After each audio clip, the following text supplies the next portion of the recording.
70 సంవత్సరాల మహావృక్షానికి పునర్జన్మ. Hello Rajahmundrians, welcome to Rajahmundry point of view. Rajamahendravaram Morampudi junction వద్ద ఫ్లైఓవర్కి అతి సమీపంలో నేషనల్ హైవేకి ఆనుకుని ఉన్న భారీ వృక్షమే రావి చెట్టు. ఇది అశ్వత్థ వృక్షము, మర్రి జాతికి చెందిన ఒక చెట్టు.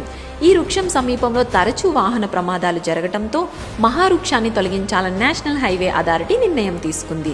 విషయం తెలుసుకున్న rotary club of Rajamahendravaram icons ఆధ్వర్యంలో క్లబ్ ప్రెసిడెంట్ ఇమ్మని వెంకట్ గారు, చార్టర్ ప్రెసిడెంట్ రొటారియన్ తీగల రాజా గారు వేరే చోట ఆ మహావృక్షానికి పునర్జన్మను ప్రసాదించారు.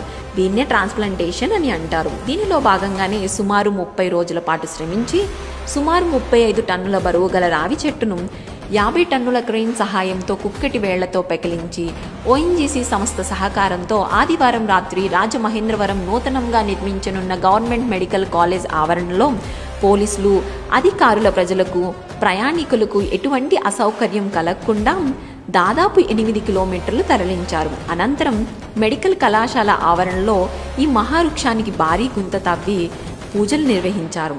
ఆవు పంచకంతో శుద్ధి చేసి వృక్షం ఆరోగ్యంగా ఎదిగేందుకు సేంద్రియ ఎరువులను మొదళ్ల చుట్టూ వేసి వృక్షాన్ని నాటారు.